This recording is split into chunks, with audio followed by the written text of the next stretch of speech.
Assalamualaikum warahmatullahi wabarakatuh. Selamat pagi anak-anak. Semoga kalian tetap sehat, tetap semangat, dan masih dalam lindungan Allah Subhanahu wa Ta'ala. Amin. Amin ya Rabbal 'Alamin.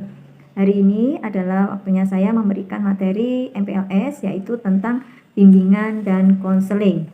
Bimbingan konseling terkait dengan penjurusan, bakat dan minat dari siswa, menggali potensi diri dan peluang masa depan dari siswa.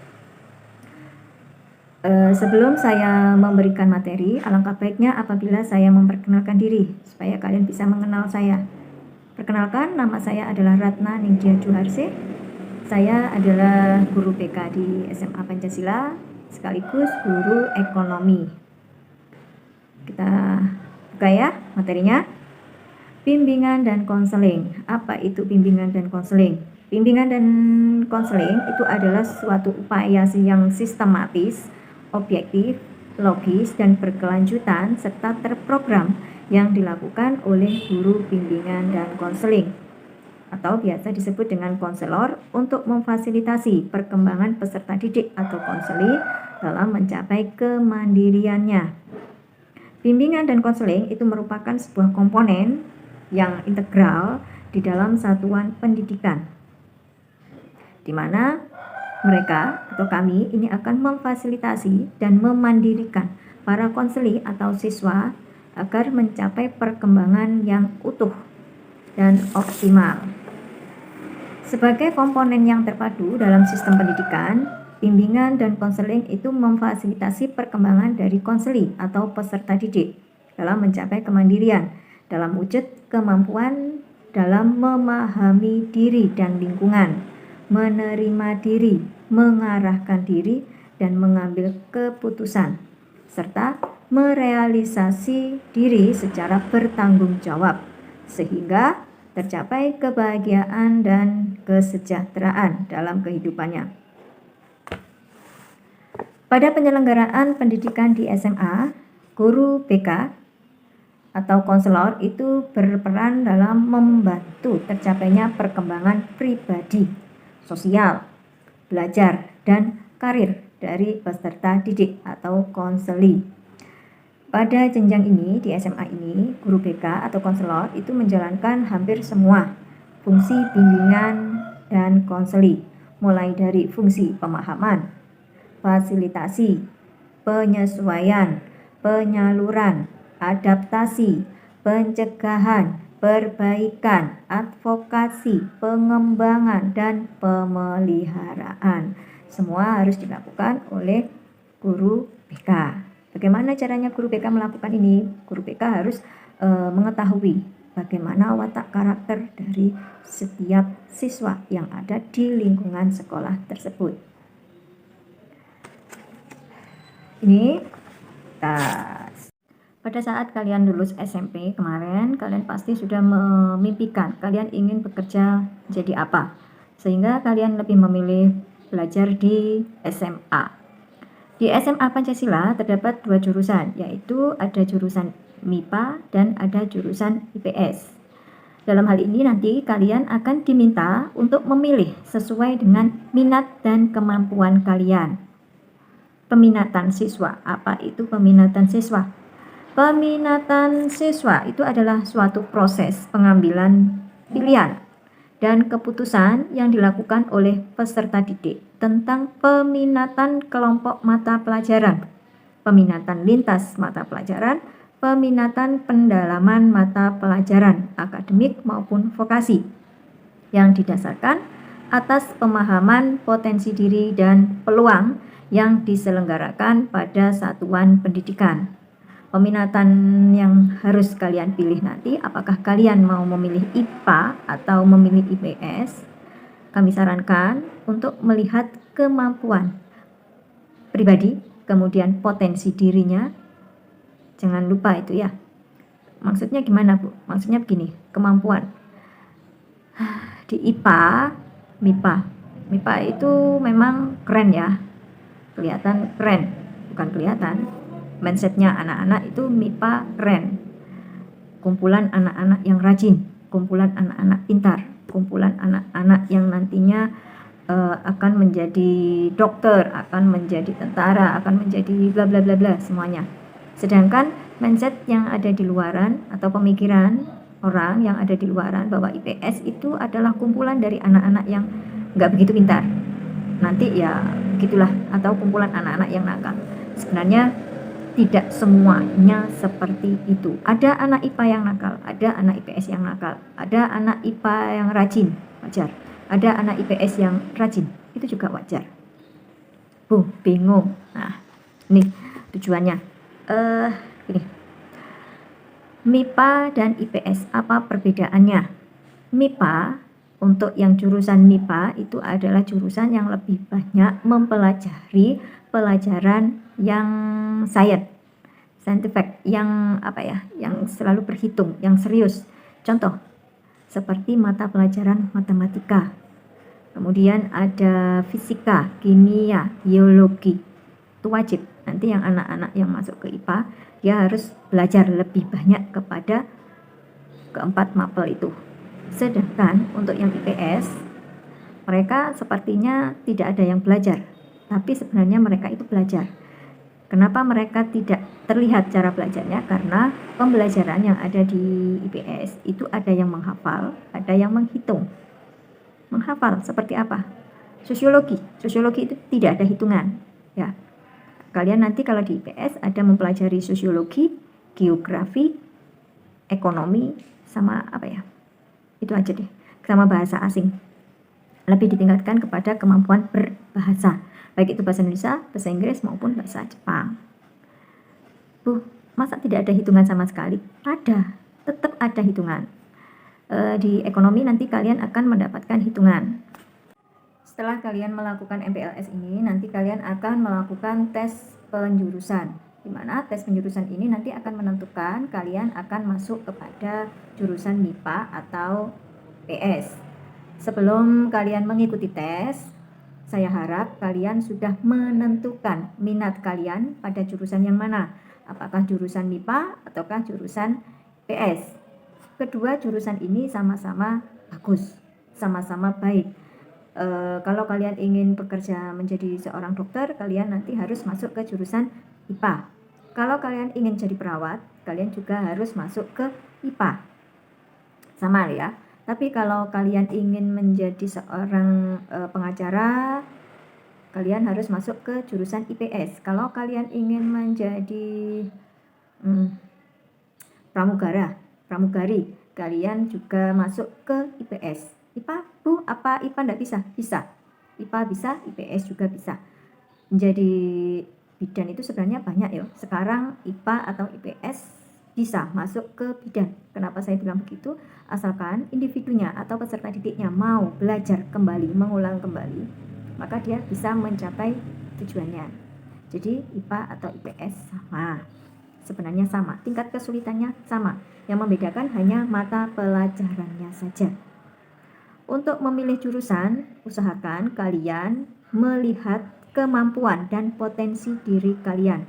Kalian bisa melihat pada hasil rapot yang ada pada SMP, mulai kelas 1, kelas berapa ya SMP ya? Kelas 7 sampai dengan kelas 9. Kalian lihat pelajaran, kalau kalian memilih IPA, berarti kalian harus melihat nilai matematika, nilai IPA, sama nilai yang eksak di sana, matematika sama IPA. Itu aja wis. Nilainya harus lebih tinggi dibandingkan dengan nilai bahasa, kemudian IPS dan sejarah. Yang 3 ini khusus untuk IPS. Jadi kenali potensi dan kemampuan kalian. Kalian tidak usah kalau memilih jurusan ya, tidak usah ikut-ikutan teman kalian pilih di IPA, kalian ikut IPA, padahal kalian tidak mampu. Teman kalian pilih di IPS, kalian ngikut ke IPS, padahal kalian mampu di IPA. Jadi tentukan dulu kalian ingin bekerja sebagai apa, menjadi apa, sehingga kalian bisa menentukan jurusan. Atau kalian juga bisa melihat, kalau masih belum memiliki tujuan, saya mau bekerja menjadi apa, coba kalian lihat nilai yang kalian peroleh waktu di SMP melalui nilai rapot. Ya, Bu, anak IPA itu katanya lebih pintar, lebih rajin, lebih baik. Anak IPS itu kumpulan dari anak-anak nakal. Itu salah ya. Tidak semuanya seperti yang kalian gambarkan. Anak IPA itu rajin, anak IPA itu lebih banyak belajar, lebih baik dari IPS karena memang mereka dituntut untuk lebih banyak belajar. Kenapa? Karena pelajaran yang mereka peroleh itu semuanya berhitung, perlu ketekunan.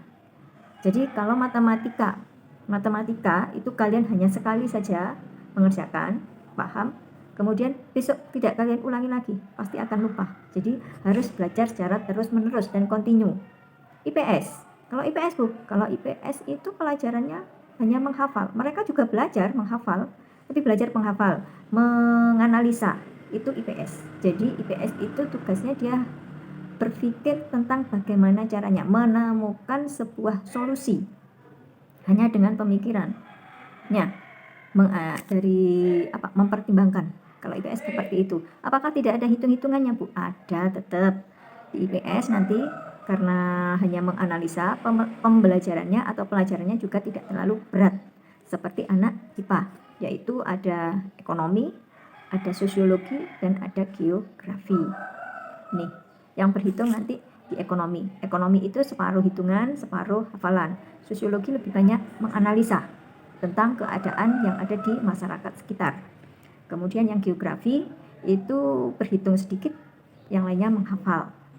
Jadi itu sama-sama belajar, cuma perbedaannya yang ini tekun kelihatan terus karena dia terus. Kalau anak PS dikasih sebuah permasalahan, nanti dia yang akan berpikir tanpa harus berpacu kepada buku. Bedanya di situ. Anak IPS itu nakal-nakal ya, Bu? Tidak semua anak IPS itu nakal. Anak IPA juga ada yang nakal. Nih ya, contoh di kakak kelas kalian atau kakak kelas kalian ini. IPA dengan IPS. Ada gurunya, diam. Tidak ada gurunya, rame. IPS rame, IPA juga rame. IPA juga senang kalau gurunya tidak ada. Tanya sama kakak kelas kalian. Ya, sama sebenarnya. Tentukan. Jadi untuk menentukan IPA atau IPS, kalian harus mengacu kepada satu, potensi diri, kemampuan kalian dalam mempelajari mata pelajaran yang akan kalian lakukan pada masa yang akan datang, yaitu fisika, kimia, biologi. Yang kedua, kalian harus benar-benar menetapkan kalau memang kalian meskipun nilainya sedikit, kemudian tapi kalian ngoyok ke IPA, kalian harus lebih banyak belajar. Berarti yang kedua ini adalah mau berusaha. Ya. Yang ketiga, kalian harus tetap semangat. Walaupun nilai sedikit, kalian tetap harus semangat, harus berusaha semaksimal mungkin. Itu kalau di IPA ya.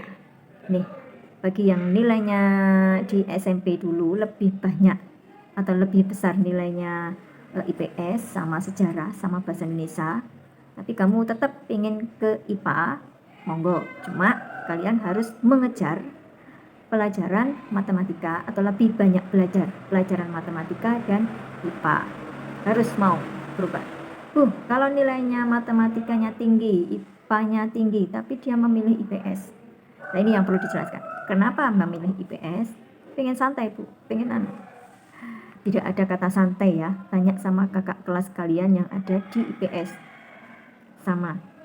Dua jurusan ini tidak ada yang santai. Sama-sama ada matematikanya, sama-sama ada perhitungnya. Hanya saja komposisinya. Kalau disuruh berpikir ini malah mumet nanti IPS. Ya. Untuk penggali potensi diri nanti akan saya share video dari YouTube. Kemudian pengenalan potensi diri kalian akan saya share melalui grup ya.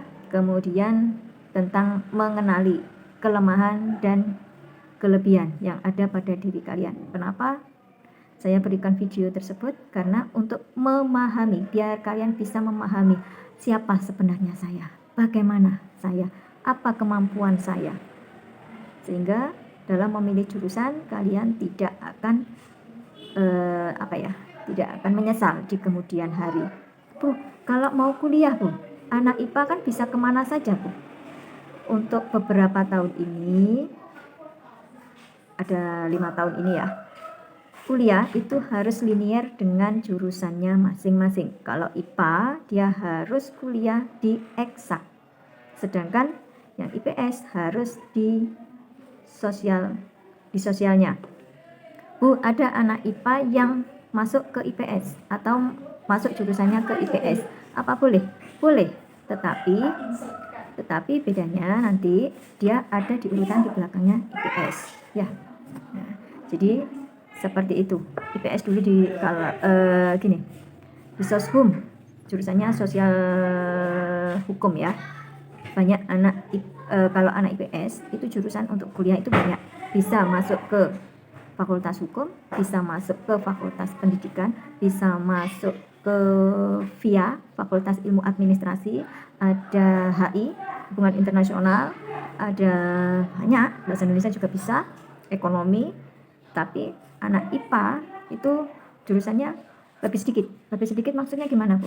Anak IPA itu jurusannya satu kedokteran, farmasi bisa, kemudian teknik nih, kemana ya? Sepertinya hanya itu deh, peternakan, pertanian. Tapi anak pertanian, IPS itu juga bisa masuk ke pertanian. Anak IPS juga bisa masuk ke peternakan. Ini beda ya. Yang wajib itu hanya kedokteran, teknik. Jadi IPS juga bisa lebih luas. Perhatikan video berikut ini. Kalian wajib mengenali potensi diri kalian, kemudian kalian cari kelemahan dan kekurangan yang terdapat pada diri kalian. Kalian harus bisa introspeksi diri loh ya, berkaca pada diri sendiri, tidak usah bertanya kepada orang lain tentang apa potensi diri kamu, apa kelebihanmu, apa kekuranganmu, tapi coba kamu yang menggali sendiri. Kita mencoba memahami diri sendiri ya. Nanti tugasnya kalian tulis di dalam buku tugas MPLS. 1. Apa potensi kamu? 2. Apa bakat kamu? 3. Apa kelebihan kamu? Dan keempat, apa kekurangan kamu? Kumpulkan kepada kakak gugus-nya. Terima kasih.